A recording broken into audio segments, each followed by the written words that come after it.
fortifié à tout égard par sa puissance glorieuse. Colossiens 1,11. Nous devons expérimenter que notre Dieu est un Dieu tout-puissant. Celui en qui nous croyons et que nous prêchons est un Christ vivant. Il veut nous accorder toutes choses. Parce qu'il voulait révéler la puissance de la résurrection en Abraham, Dieu établit une alliance avec lui. Genèse 17, verset 11. Colossiens 11 déclare, fortifié par sa puissance.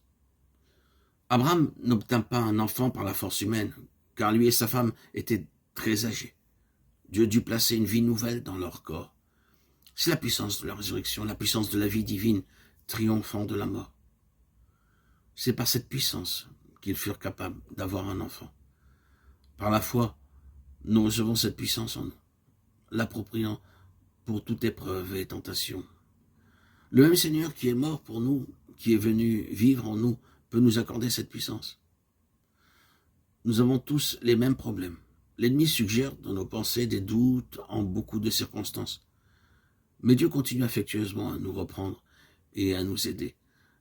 Dieu connaît nos limitations humaines.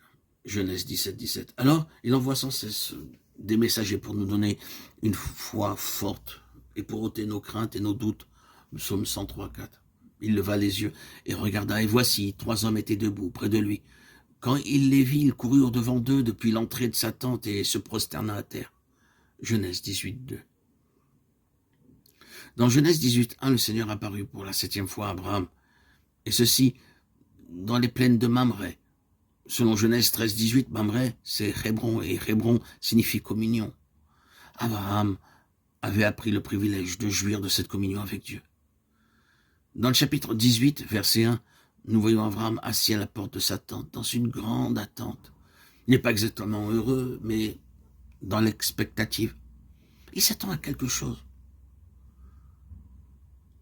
Alors que vous grandissez spirituellement, vous serez averti d'événements à venir. Il y aura quelque chose dans votre cœur qui vous préviendra d'être attentif. Ainsi, nous sommes préparés à l'avance. Lorsque Dieu s'adressa seul à Abraham, Abraham sut qu'il parlait à Dieu, bien qu'il ait pris la forme d'un ange, bien qu'ils vinssent comme des hommes ordinaires. Abraham les reçut avec une grande joie. Dans Genèse 18:6, Abraham courut avec une grande joie vers le troupeau et apporta un jeune veau. Il dit à sa femme de prendre 3 mesures de fleur de farine. Or, une mesure de farine est suffisante pour 10 personnes. Mais ils préparèrent de la nourriture pour presque 30 personnes. Bien qu'il n'y ait que 3 invités, sa joie était si grande qu'il désirait que toute sa famille jouisse de leur communion. Il prépara en abondance tout ce qu'il put.